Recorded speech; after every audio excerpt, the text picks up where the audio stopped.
नमस्कार दोस्तों, मैं मनीष कुमार भोज आप सभी लोगों का अपने YouTube channel Uttarakhand online classes में हार्दिक स्वागत करता हूं।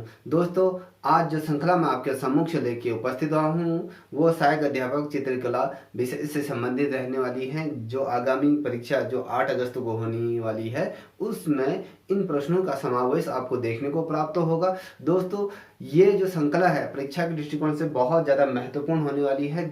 जो आज हम चर्चा करेंगे वो उत्तराखंड की लोक कला और लोक कला पर आधारित ये प्रश्नावली है। कई लोगों के मेरे पास फोन आए थे कि सर लोक कला पर आधारित एक वीडियो बना दीजिए, तो आज मैं आपके सम्मुख से लोक कला पर आधारित ये श्रृंखला लेके उपस्थित हुआ हूँ। ठीक है दोस्तों, जिन लोगों ने इस चैनल को सब्सक्राइब नहीं किया है तो प्लीज़ इसे सब्सक्राइब कर लें। जितने भी नए व्यूवर्स हैं अगर वो इस चैनल से जुड़े हैं तो आप भी प्लीज़ इसे सब्सक्राइब कर लीजिए और इस श्रृंखला से संबंधित कमेंट सेक्शन पर अपना विचार अवश्य प्रस्तुत करें। आइए ज़्यादा समय व्यर्थ न करते हुए आज की श्रृंखला प्रारंभ करते हैं। आज की श्रृंखला का जो पहला प्रश्न है दोस्तों वो लोक कला पर आधारित प्रश्न है।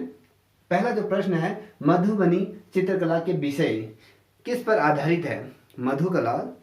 मधुबनी कला के चित्र किस पर आधारित है? दोस्तों, ये बहुत ज़्यादा महत्वपूर्ण है परीक्षा के दृष्टिकोण से। ये अगर हम बात करें यूपी के अंतर्गत या DSSB का जो पेपर हुआ, केंद्रीय विद्यालय का जो पेपर है, उसमें ये प्रश्न कई दफ़े पूछा गया है।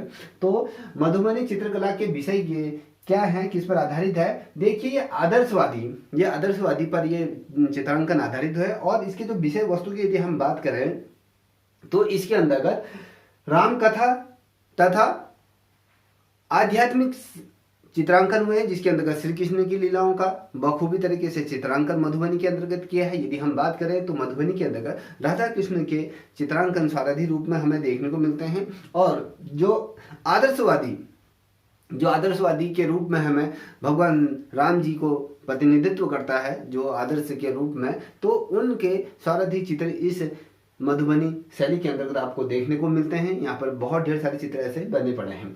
आइए अब दूसरा प्रश्न की यदि हम बात करें इस श्रृंखला के, अरिपन क्या है?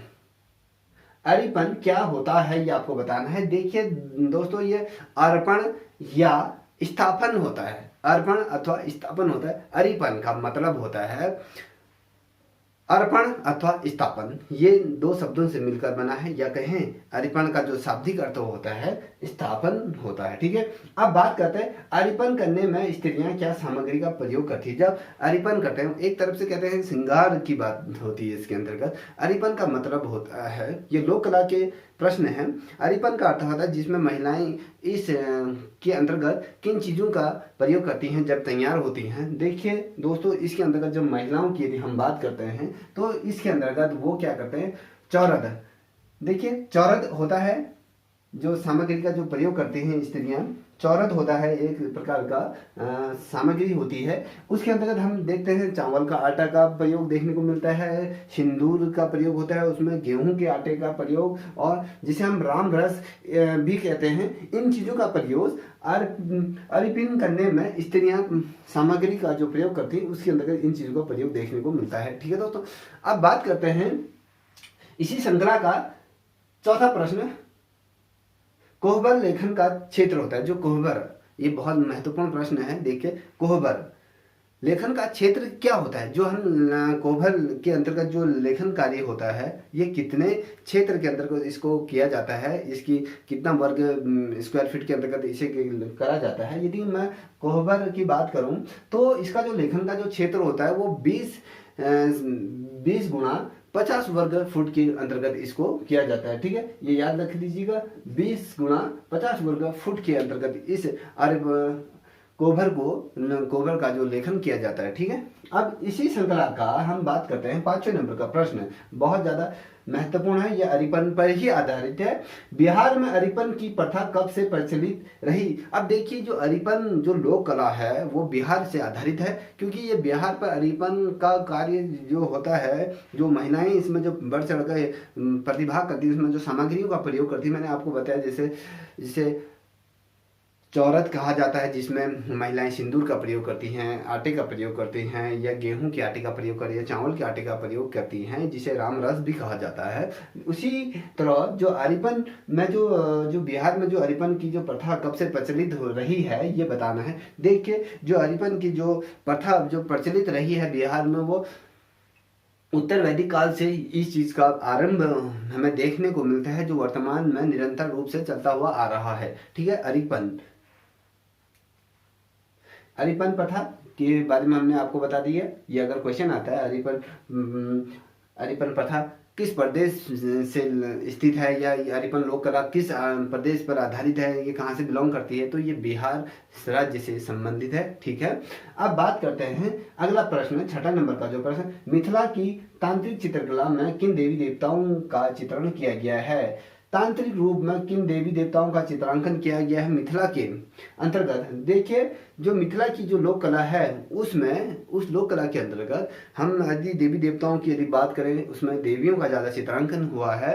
तो उसके अंतर्गत हम जब देखेंगे जो देवियों का जो चित्रांकन हुआ है दोस्तों, उसके अंतर्गत आप देखोगे महाकाली का चित्रांकन हुआ है, महालक्ष्मी का चित्रांकन हुआ है, चामुंडा का चित्रांकन हुआ है, लक्ष्मी सरस्वती का चित्रांकन हमें मिथिला की जो तांत्रिक जो चित्रकला है उसके अंतर्गत देखने को मिलेगा। अब ये जो मिथिला की लोक कला है ये कहाँ से है, ये पटना बिहार से ही ये संबंध है। ठीक है, अब बात करते हैं इसी श्रृंखला का 7वें नंबर का प्रश्न। दोस्तों ये बहुत ज़्यादा महत्वपूर्ण है, आप इसे नोट कर लीजिएगा मेरे साथ।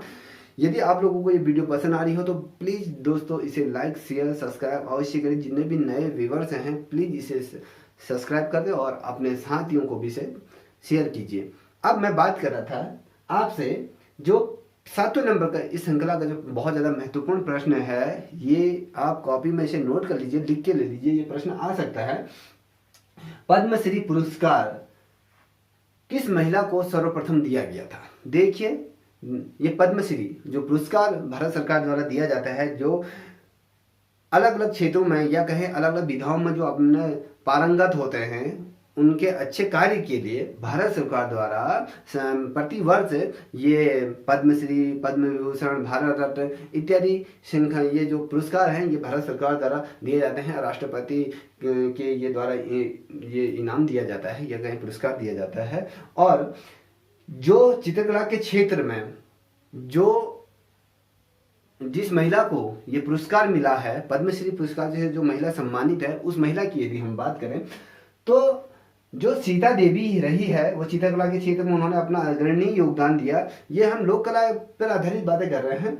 सीता देवी को ये पुरस्कार 1981 में दिया गया था। उसके पश्चात दूसरा पुरस्कार जो पद्मश्री का दिया गया था वो गंगा देवी को ये पुरस्कार दिया गया था। गंगा देवी को ये पुरस्कार 1984 में ये पुरस्कार गंगा देवी को दिया गया। जो पहला पुरस्कार जो दिया गया था वो सीता देवी को दिया गया था 1981 के मध्य, और जो सेकंड पुरस्कार जो दिया गया था महिलाओं को, पद्मश्री का जो पुरस्कार दिया गया था वो गंगा देवी को दिया गया था। इन दो महिलाओं को ये पुरस्कार दिया गया क्रमशः, पहला 1981 और 1984 के मध्य ये पुरस्कार वितरित किए गए हैं।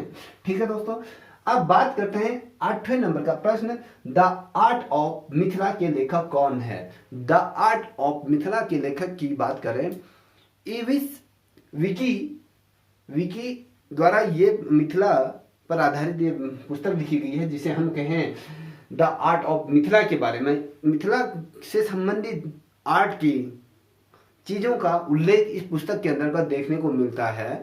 ठीक है, अब बात करते हैं जो प्रश्नावली जो प्रारंभ होती है। देखिए दोस्तों, ये उत्तराखंड की लोक कलाओं पर आधारित महत्वपूर्ण श्रृंखला मैं आपके सम्मुख से लेके आया हूं। अब यहाँ से आप नोट करते जाइएगा मेरे साथ। अब उत्तराखंड की लोक कला कौन कौन सी हैं, कौन कौन सी विधाएं हमें उत्तराखंड की लोक कला के अंतर्गत देखने को मिलती हैं, उस पर हम चर्चा कर रहे हैं।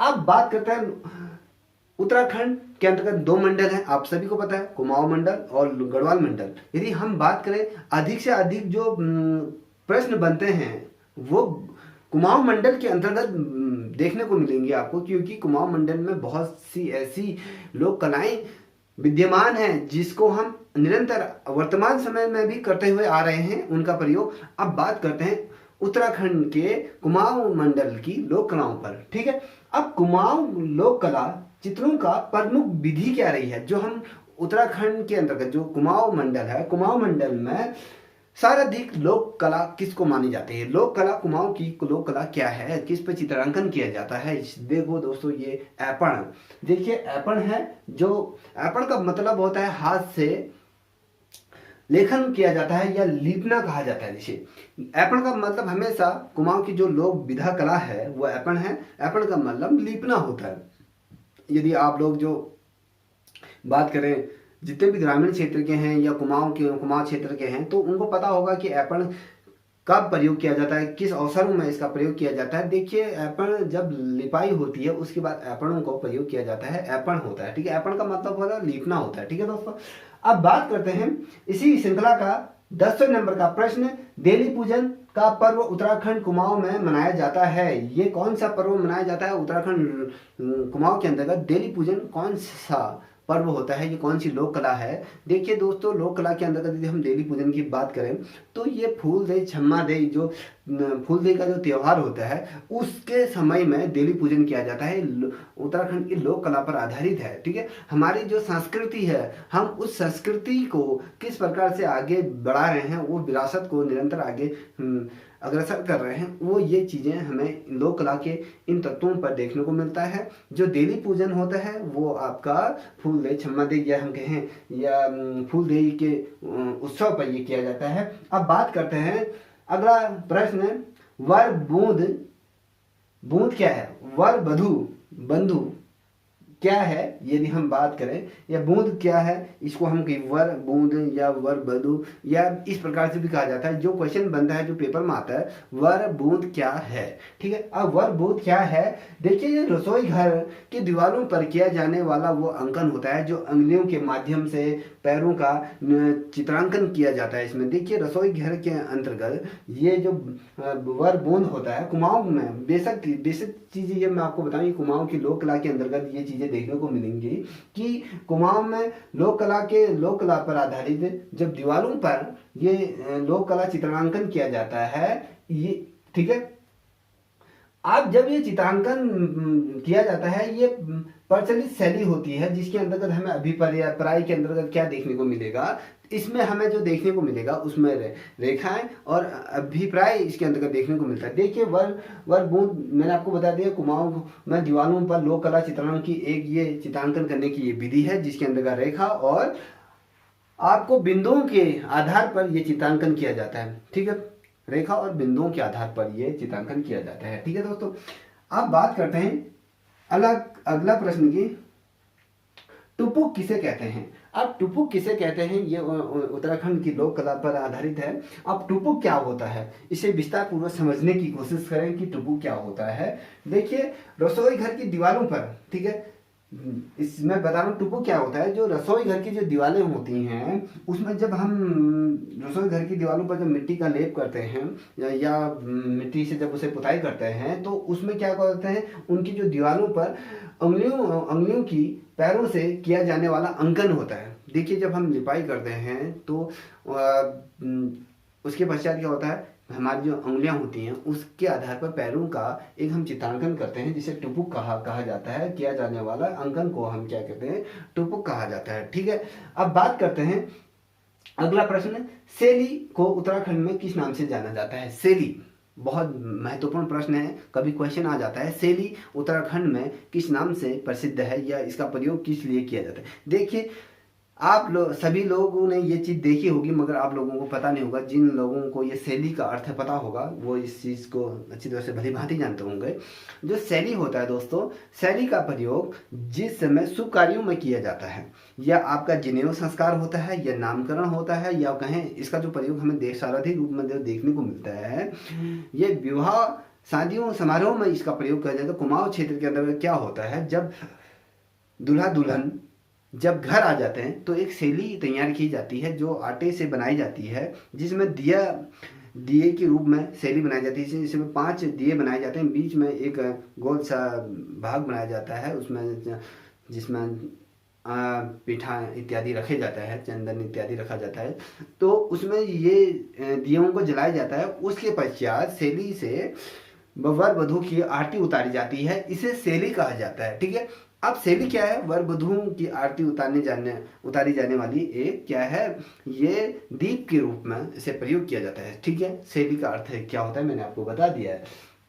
अब बात करते हैं अगले प्रश्न की। 14वें नंबर का जो प्रश्न है, कुमाऊं लोक कला में किस प्रकार से रंगों का प्रयोग किया जाता है? देखिए, कुमाऊं की जो लोक कला है उसमें किन रंगों का प्रयोग किया जाता है, किस प्रकार के रंगों का प्रयोग किया जाता है, ये आपसे पूछ रहा है। अब यदि हम कुमाऊं की लोक कला के बारे में बात करें तो उसमें वनस्पति रंगों का प्रयोग किया जाता है। अगर वर्तमान समय की बात करें तो उसमें वर्तमान समय में अब ऑयल कलर, जिसे तैलीय रंग कहते हैं, उनका भी कहीं ना कहीं प्रयोग किया जाने लगा है। अगर वर्तमान समय की यदि बात कहें तो वर्तमान समय में यदि आप लोगों से पूछा जाए तो उत्तराखंड कुमाऊं के अंतर्गत रंगों का प्रयोग किस रूप में किया जाता है, या तो वनस्पति के आधार पर बताइएगा। अगर वनस्पति आएगा तो वनस्पति कहेगा, अगर तैल रंग आएगा तो उस तैल रंग को टिक कीजिएगा। ठीक है, ये बहुत ज्यादा महत्वपूर्ण है।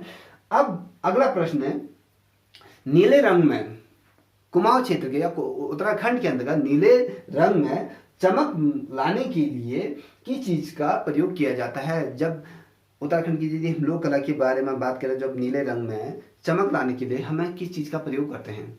तो दोस्तों, उसमें दही को मिलाया जाता है और उससे क्या होता है, जो दही का पानी होता है उसको नीले रंग में मिलाया जाता है, उससे क्या होती है, चमक पैदा होती है। इसको इस आधार से हमें देखने को मिलता है कि भैया जो नीला रंग होता है वो चमक पैदा करता है। दही के रंग को, दही का जो पानी होता है उसको मिलाने से नीले रंग में चमक पैदा होती है। ठीक है, ये उत्तराखंड की लोक कला पर आधारित मैं प्रश्नावली लेके आया हूँ। ठीक है दोस्तों, अब बात करते हैं इसी श्रृंखला का अगला प्रश्न। 16वें नंबर का जो प्रश्न है, लड्डू रंग किसे कहते हैं? लड्डू रंग किसे कहते हैं? ये उत्तराखंड के लड्डू रंग किसे कहते हैं? बहुत महत्वपूर्ण प्रश्न है। कभी अब आप ये समझना, अगर लड्डू रंग की बात आती है तो ये सोचना ये उत्तराखंड के लोक कला पर आधारित है। आपका कॉन्सेप्ट इतना क्लियर होना चाहिए। अगर लड्डू शब्द आ जाता है तो लड्डू का मतलब होता क्या है? अब लड्डू किस प्रदेश की लोक कला है?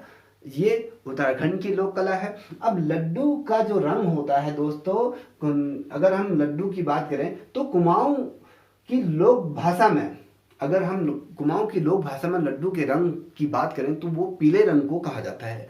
ठीक है, उत्तराखंड के कुमाऊं क्षेत्र के अंतर्गत यदि कुमाऊं भाषा की यदि बात करें तो लड्डू का रंग को पीले रंग से वर्णित किया जाता है और पीले रंग से इसे क्या अंकित किया जाता है। ठीक है, अब बात करते हैं दोस्तों, अब करते हैं इसी श्रृंखला का 17वें नंबर का प्रश्न, हरा रंग किससे बनता है? अब हरा रंग किससे बनता है? ठीक है, अब हरा रंग किससे बनता है? अब उत्तराखंड के अंतर्गत हरे रंग की बात कर रहे हैं, ये किससे बनता है? यह ठठेला पेड़ की पत्तियों से बनता है। अब ठठेला पेड़ अगर आप देखोगे, यदि आप नेट में सर्च करोगे तो शायद वो पेड़ आपको दिख जाएगा। ठठेला रंग, जो ठठेला जो पेड़ होता है उसकी पत्तियों से हमें ये क्या होता है, हरा रंग प्राप्त होता है। उसको क्या करते हैं, उसको उबाला जाता है। उसके बाद उसको उबालने के बाद उसको एक जो लकड़ी का पट्टा होता है उससे उसको पीसा जाता है और उससे जो रंग प्राप्त होता है उसे भगोने में डाला जाता है। उसके बाद उसे कपड़े से निचोड़ा जाता है और जो पदार्थ जो बचता है उससे क्या होता है, हरा रंग हमें प्राप्त होता है। ठीक है, ये आपका कॉन्सेप्ट क्लियर हो गया है। अब इसी श्रृंखला का अगला प्रश्न,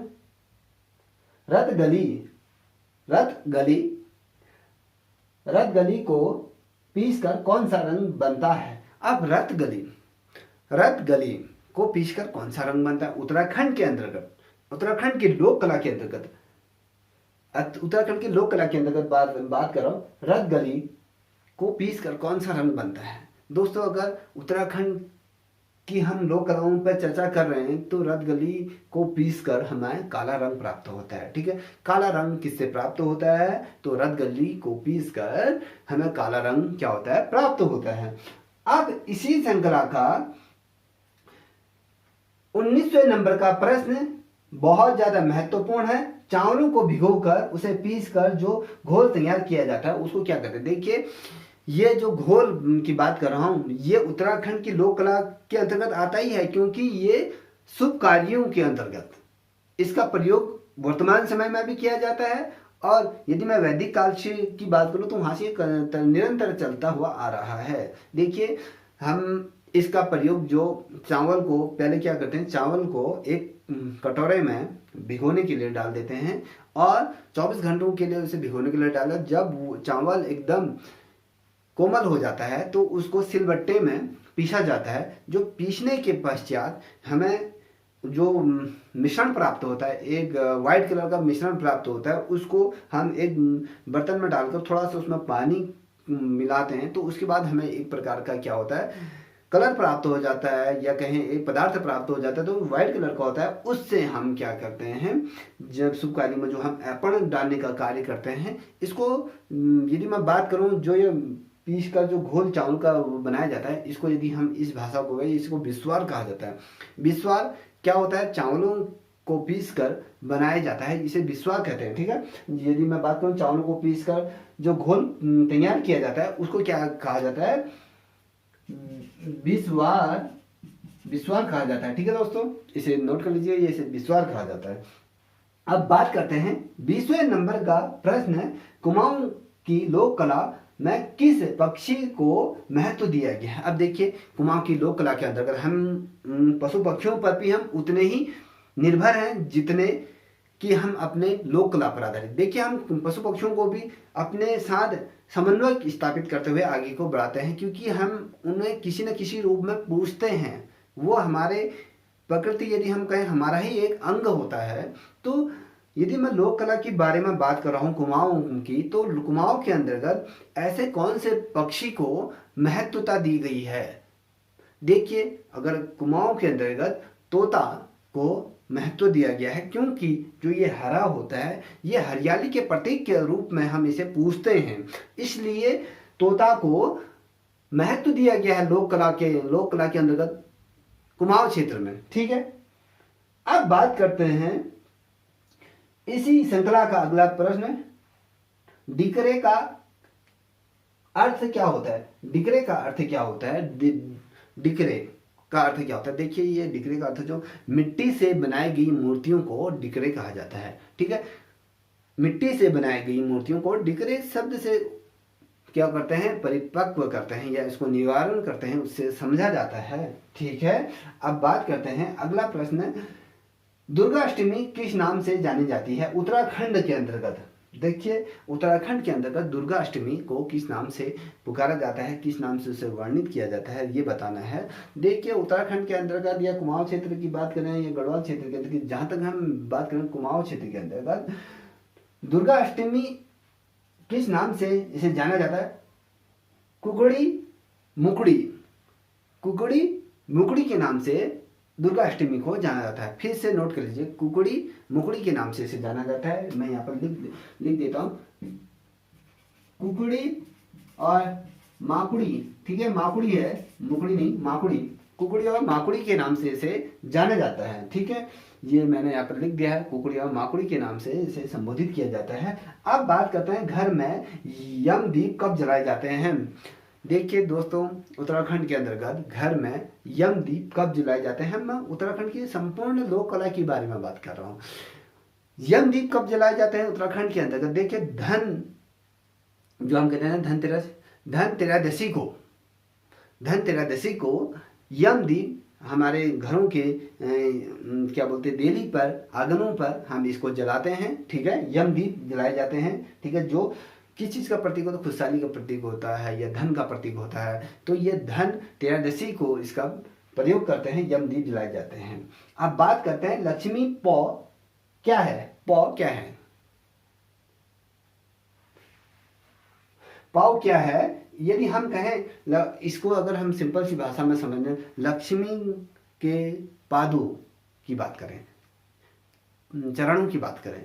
अब जो लक्ष्मी का होता है, ये चरण चिन्ह होते हैं जो दीपावली के अवसर पर या शुभ कार्य पर ये बनाए जाते हैं। अब लक्ष्मी पौ के नाम से उसे समझते हैं, तो पैर कहते हैं, तो उसको चिन्ह के रूप में से लक्ष्मी के पैर बनाए जाते हैं। ठीक है, अब लक्ष्मी के चरणों का इसका प्रयोग किया जाता है। अब बात करते हैं इसी श्रृंखला का 25वें नंबर का जो प्रश्न है दोस्तों, ये कह रहा है, कुमाऊं की शास्त्रीय परंपरा में भित्ति चित्रों को किस नाम से जाना जाता है। अब जो कुमाऊं की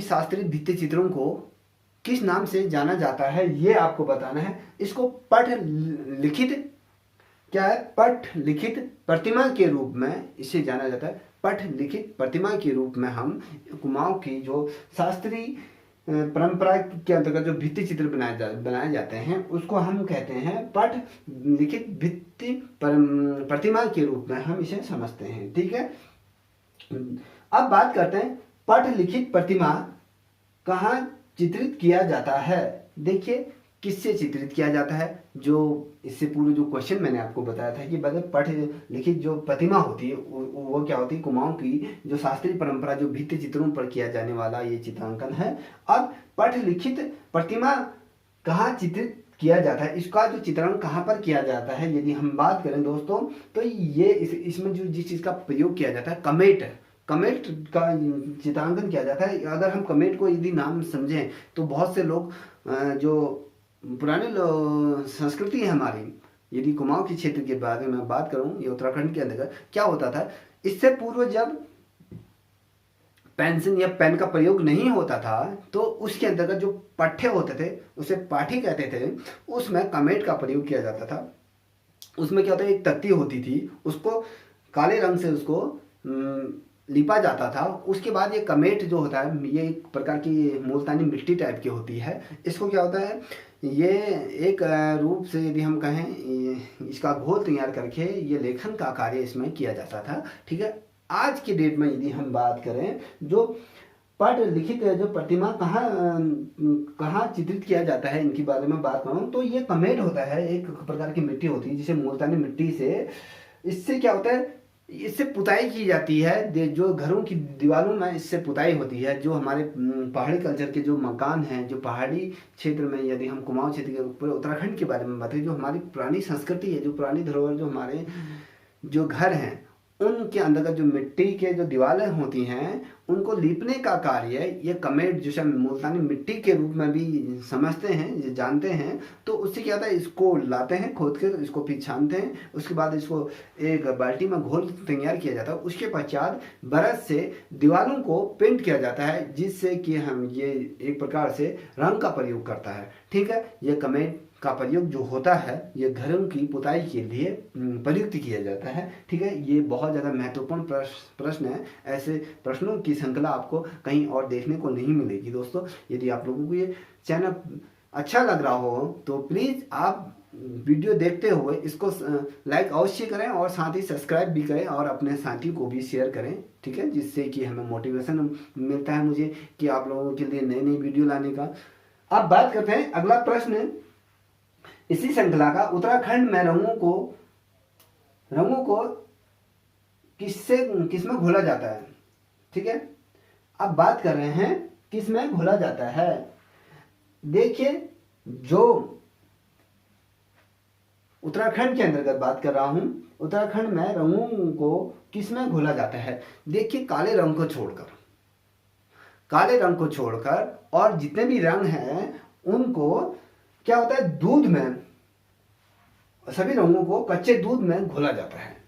ठीक है, मैं फिर से इस चीज को पढ़ देता हूं। उत्तराखंड में रंगों को किसमें घोला जाता है। उत्तराखंड में जो रंगों को घोलने की बात करें वो कच्चे दूध में रंगों को घोला जाता है। इसके अंतर्गत जो रंग को हम नहीं लेते हैं वो रंग है आपका काले रंग को हम इसके अंतर्गत नहीं रखते हैं। यदि हम कच्चे दूध में अगर उसे घोलेंगे तो वो पूरा काला हो जाएगा, तो उसमें हमें पता नहीं चलेगा। उसकी जो डेंसिटी पावर रहते हैं, उसके जो मॉलिक्यूल होते हैं वो आपस में उतने सटीक कोऑर्डिनेट नहीं कर पाते हैं। घनत्व उसका जो आपसी अणुबंध होते हैं वो सही तरीके से अपने आप को एक स्थान पर जकड़ कर नहीं रख सकते हैं। इसलिए काले रंग को छोड़कर सभी रंगों को क्या किया जाता है, कच्चे दूध में घोला जाता है। ठीक है, अब बात करते हैं पूताल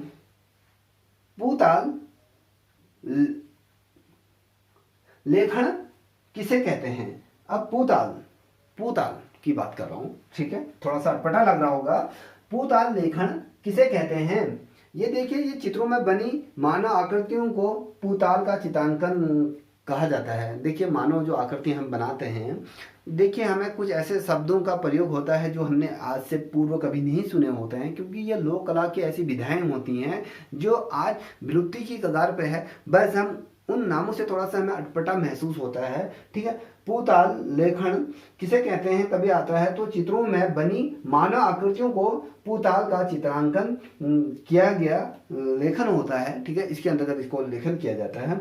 अब बात करते हैं इसी श्रृंखला का दोस्तों, लोक कला पर आधारित जो श्रृंखला रही है हमारी, उसके अंतर्गत जो अगला प्रश्न है, ये अगला प्रश्न है, कुमाऊं लोक कला में दो त्रिभुजों से बने षटकोण का अर्थ क्या होता है। देखिए कुमाऊं लोक कला के अंतर्गत दो जो त्रिभुज होते हैं उसके अंतर्गत जो षटकोण बनते हैं उसका अर्थ क्या होता है, षटकोणों का अर्थ क्या होता है, ये बताना है आपको दोस्तों।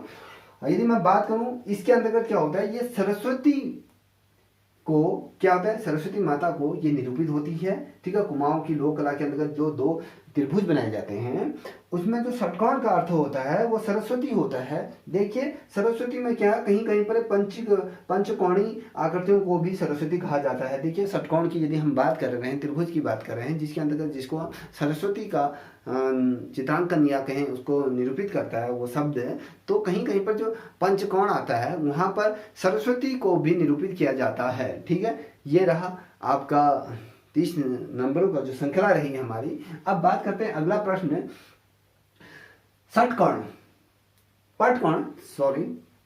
पटकोण से अभिप्राय होता है, पटकोण से क्या अभिप्राय होता है ये आपको बताना है।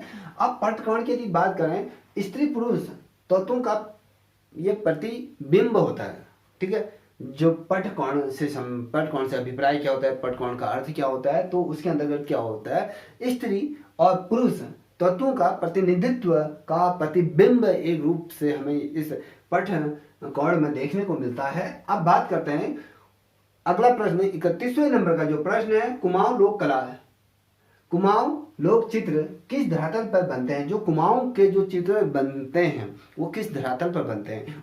जो कुमाऊं की लोक कला की बात कर रहे हैं तो कुमाऊं की जो लोक कला के जो जितने भी चित्रांकन करते हैं और हम वो किस धरातल पर करते हैं, किस विधा के अंतर्गत करते हैं, ये आपको बताना है दोस्तों। यदि मैं बात करूं तो ये कागज के पट और भित्ति चित्रों पर या भित्ति पर ये कुमाऊं की लोक कला का जो धरातल होता है या कागज का पट होता है या भित्ति पट पर इसको चित्रांकन किया जाता है। अब इसी श्रृंखला का अगला प्रश्न है 32वें नंबर का, कनारण क्या है। अब कनारण क्या है, ये होता है मसी या काले रंग से किए जाने वाले कार्य को कनारण कहा जाता है। अब कनारण क्या होता है, कनारण ये मासी या काले रंग से किए जाने वाले कार्य को हम कनारण कहा जाता है, ठीक है दोस्तों। अब अगला प्रश्न है इसी श्रृंखला का, इसे देख लीजिए, ये बहुत महत्वपूर्ण है, ये प्रश्न आ सकता है। अब कहते हैं चौक पूर्णा किसे कहते हैं, चौक पूर्णा किसे कहते हैं, ये हमें पता होना चाहिए। अब ये कहाँ की कला, लोक कला है, ये आपको बताना होगा, ये समझना होगा। अब चौक पूर्णा ये उत्तर प्रदेश की लोक कला है, ठीक है। अब चौक पूर्णा किसे कहते हैं, ये देखिए लकड़ी की जो चौकी होती है, ठीक है, लकड़ी की चौकी बनाई जाती है, लकड़ी की तख्ती होती है और या उसके या फिर भूमि पर क्या होता है, गोबर और मिट्टी को लेप बनाया जाता है और लेप बनाया जाता है, उसमें थोड़ा सा आटा मिलाया जाता है और आटा मिलाने के बाद उसमें हल्दी से बनाए जाने वाला आलेखन होता है। देखिए चौक पूर्णा किसे कहते हैं, लकड़ी की चौकी होती है, लकड़ी की चौकी बनाई जाती है और उसकी जो या फिर ये भूमि पर जो गोबर और मिट्टी या आटे का जो लेप लगाया जाता है और उसमें हल्दी से क्या होता है, उसका जो हल्दी से उसमें चित्रांकन किया जाता है या आलेखन कराया जाता है, ये क्या कहता है, चौक पूर्णा इसे कहा जाता है। इतना आपको समझना होगा, ये आपको हमेशा याद होना चाहिए कि हम आपके सम्मुख से कौन से प्रश्नों का समावेश लेके उपस्थित हुए हैं, ठीक है। अब बात करते हैं अगले प्रश्न की, 34वें नंबर का जो प्रश्न है दोस्तों, ये है आपका, देवी का थान से क्या तात्पर्य है। थान, अब देवी के थान, देखिए ये कुमाऊं की लोक कला है, देखिए कुमाऊं की नहीं उत्तराखंड की लोक कला है, जहां पर भी थान शब्द आता है। देखिए जितने भी बाहर के लोग देख रहे होंगे इस वीडियो को, तो थान क्या होता है यार, थोड़ा सा कंफ्यूज हो रहे होते हैं। देखिए हमारे जो उत्तराखंड की जो लोक संस्कृति है उसके अंदर का जो हम मंदिर होते हैं, हम मंदिर को थान बोलते हैं। थान, आप देखिए मंदिर शब्द तो आम प्रचलित भाषा का शब्द है, या हिंदी शब्द की उत्पत्ति, या कहीं देवनागरी लिपि का ये शब्द है मंदिर। अब यदि हम बात करें तो जो थान होता है वो उत्तराखंड की लोक कला के अंतर्गत उसे मंदिरों से वर्णित किया जाता है, मंदिर कहा जाता है। अब थान क्या होता है, देवी का थान क्या होता है? देखिए घर में जो पूजा का स्थान होता है वहाँ पर मिट्टी से तैयार किए गए आलेखन को हम क्या कहते हैं, थान भी कहा जाता है। देवी का थान क्या का तात्पर्य कह रहे हैं मैं। अब थान मंदिर होता है, आपको स्पर्श कर दिया। अब थान से का जो तात्पर्य होता है, किस प्रकार से परिपूर्ण किया जाता है, घर में पूजा के स्थान पर मिट्टी का क्या किया जाता है, मिट्टी से एक लेप तैयार किया जाता है, उसमें आलेखन किया जाता है, ठीक है। इसका अर्थ ये होता है। अब मैंने आपको बता दिया। आप कुमाऊं के लोकप्रिय देवता कौन कौन से हैं, कभी क्वेश्चन आ जाता है। उत्तराखंड के अंतर्गत कुमाऊं की बात कर रहा हूँ। देखिए अगर हम लोक कला पर ज़्यादा विधा की बात करें तो इस एलटी के जो पेपर है तो उसमें पिछली बार भी हमने देखा था 2015 का जो प्रश्न पत्र था, या 11 का प्रश्न पत्र उठा लीजिए, या प्रवक्ता के अंतर्गत जो पेपर हुआ था उसमें भी उत्तराखंड का लक्ष्मी का चरणों से संबंधित एक प्रश्न आया था, ठीक है। तो ये बहुत महत्वपूर्ण श्रृंखला है, इससे 1-2 क्वेश्चन आपके बन सकते हैं। ये मत सोचिए कि नहीं बनेंगे, एक क्वेश्चन तो तब भी बनेगा जब हम संपूर्ण समावेशित रूप से किसी चीज़ का अध्ययन करते हैं, तो कहीं ना कहीं हमें देखने को मिलता है ना कोई एक ऐसा क्वेश्चन उसके अंतर्गत मिल जाता है। देखिए जो मैं ये श्रृंखला आपके सम्मुख से लेके आ रहा हूँ, ये आपको ढूंढने से भी नहीं मिलेगा, ठीक है। ये मेरे स्वयं निर्मित नोट्स हैं जो आपको मैं प्रोवाइड करा रहा हूँ। यदि आप लोगों को ये नोट्स चाहिए तो प्लीज़ मुझे आप कमेंट सेक्शन में बोल सकते हो, तो मैं आपको प्रोवाइड करा दूंगा, ठीक है। अब बात करते हैं कुमाऊं के लोकप्रिय देवता के बारे में बात कर रहा था मैं। उसके अंदर का भोलेनाथ की बात करते हैं, गणानाथ की बात करते हैं, या वार बलि देवता की बात करते हैं, या गोलू की बात करते हैं, या गोलवार देवता की बात करते हैं। ये क्या है, कुमाऊं के प्रमुख देवता हैं, ये प्रिय देवता हैं। इसमें जो देवता हैं उसमें गोलजू देवता को भी प्रमुख स्थान दिया गया है कुमाऊं क्षेत्र के अंतर्गत, ठीक है। आप जो गणनाथ की बात करें, भोलेनाथ की बात करें, या वार बर्मी की बात करें, तो ये कुमाऊं के प्रमुख देवता हैं, ठीक है। अब अगला प्रश्न, कुमाऊं के प्रसिद्ध लोक उत्सव कौन कौन से हैं? अब कुमाऊं के लोक उत्सवों की बात कर रहे हैं, कौन कौन से हैं कुमाऊं के लोक उत्सव की बात करें। अब आप कह रहे हो कि सर गढ़वाल से संबंधित कुछ प्रश्न नहीं आ रहे। देखिए जो सर्वाधिक रूप से जो उत्तराखंड की लोक कला जो आधारित है कुमाऊं पर ही आधारित है। अब देखिए जो हम गढ़वाल की यदि बात करें, गढ़वाल में जो शैलियाँ उभर के सम्मुख से आगे, हम जैसे हम बात करें, जैसे आपको पहाड़ी शैली देखिए, गुलेर शैली देखिए, चंबा शैली देखने को मिली, उसके बाद बोधी शैली का उदय हुआ, राजस्थानी शैली का उदय हुआ, जोधपुर शैली का उदय हुआ, ठीक है। उसी प्रकार से उसके पश्चात जो गढ़वाल शैली का जो सराय जाता है वो जो वेस्टर्न मुकुंदी लाल को जाता है, और यहीं पर ही ये लोक कला का आगाज हुआ है। क्योंकि यहाँ पर जो ग्रामीण दृश्यों का जो चित्रांकन किया गया है, या बात करें हम उसके अंतर्गत जो हमारे प्रकृति चित्रण पर मुकुंदी लाल जी ने बहुत ढेर सारा अच्छे चित्रांकन किया गया है। और गढ़वाल की जो शैली की यदि मैं बात करूँ जो लोक कला में, तो मुकुंदी लाल जी ने गढ़वाल की शैली को एक फर्श से अर्श तक पहुँचाने का कार्य किया। विश्व पटल पर गढ़वाल शैली को विश्व विख्यात करा। और तो और यहाँ की जो हिल स्टेशन हैं, जो यहाँ के जो मंदिर हैं, जो यहाँ का पर्यटन स्थल है, मुकुंदी लाल जी ने कहीं ना कहीं अपने जो चित्रांकन है उसमें कहीं ना कहीं उन चीज़ों को प्रदर्शित किया है, ठीक है। अब जो पूर्ण रूप से गढ़वाल को समावेशित रूप से पहले ही इतना ज़्यादा वर्चस्व या कहें उसको फोकस दिया गया था। अब बात करें हम कुमाऊं की, जो प्रश्न बनेंगे कुमाऊं पर आधारित बनेंगे, ठीक है। अब मैंने बोला आपसे कि कुमाऊं के प्रसिद्ध लोक उत्सवों के बारे में बात कर रहा हूं, वो कौन कौन से हैं। देखिए वीडियो थोड़ा लेंथी जाएगी दोस्तों। इसमें बेरुड़ी, जिसमें माँ जो बेरुड़ी होती है उस पर्व में मांस की रोटी इत्यादि चीज़ों को बनाया जाता है, ठीक है। अब बात करें खतड़ुआ बनाया जाता है। और देखिए ये उत्सव हैं। अगर मैं खतौड़े के बारे में विस्तार पूर्वक बात करूँ, या हिल जात के बारे में बात करूँ, या उत्तरायण के बारे में बात करूँ, या दीपावली के बारे में बात करूँ, या साड़ू हाटू हरेला, ये क्या है, कुमाऊं के प्रमुख उत्सव हैं। यदि मैं इनको समझाना प्रारंभ कर दिया तो आपके लिए बहुत ज़्यादा समय व्यतीत हो जाएगा, जो कि उचित नहीं हुआ, क्योंकि परीक्षा अगले महीने ही 8 तारीख को है। तो कम से कम शब्दों में बताने की कोशिश कर रहा हूँ, ठीक है। अब ऐपण किस शब्द से बना है आपको समझना होगा। देखिए कुमाऊं की लोक कला है, उत्तराखंड की लोक कला, कुमाऊं मंडल के अंतर्गत ऐपण को बहुत प्रमुख स्थान दिया गया है। ऐपण शब्द किससे बना है? ऐपण शब्द जो संस्कृति के आलेपन से बना है। आलेपन से ये शब्द बना है ऐपण, जिसका अर्थ होता है लीपना। मैंने इससे पूर्व आपको बताया, यदि आपको समझ में आ रहा हो तो जो ऐपण का अर्थ होता है वो लीपना होता है। अब ऐपण शब्द की उत्पत्ति किस शब्द से हुई है, किस भाषा से हुई है? संस्कृत भाषा से इसकी उत्पत्ति हुई है। आलेपन कहते हैं जिसको, आलेपन का मतलब होता है लीपना, ठीक है।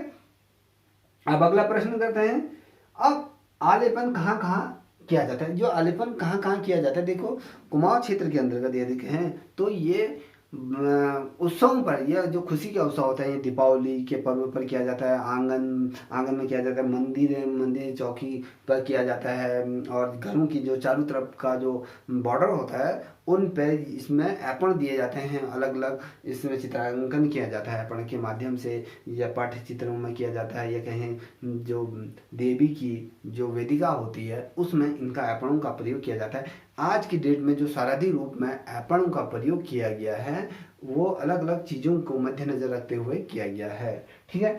अब बात करता हूँ अगले प्रश्न की। पीठ का क्या अर्थ होता है? जो पीठ क्या होता है? ये देवी देवताओं का आसन होता है, इसको पीठ कहा जाता है। अब पीठ, अब कहते हैं शक्तिपीठ, अलग अलग पीठ। अब सिंपल सा है, देखिए घुमाने के लिए आपको एग्जामिनर किस प्रकार से घुमाता है ये उस पर डिपेंड करते हैं। आपका कॉन्सेप्ट क्लियर होना चाहिए कि पीठ शब्द है क्या। अब जो पीठ होता है, देवी देवताओं को जिस आसन पर बैठाया जाता है उसे पीठ कहते हैं। अब जैसे आपने सुना होगा शक्तिपीठ, ये पीठ फलाना पीठ, ये देवी देवताओं के लिए ही इस शब्द का प्रयोग किया जाता है। इसके अंतर्गत आपको देखने को मिलेगा जिसमें देवी की और देवताओं का आसन लगाया जाता है, इसे पीठ कहा जाता है, ठीक है। अब बात करते हैं अगला प्रश्न, इसी श्रृंखला का 40वें नंबर का प्रश्न है, लक्ष्मी नारायण ऐपण क्या है?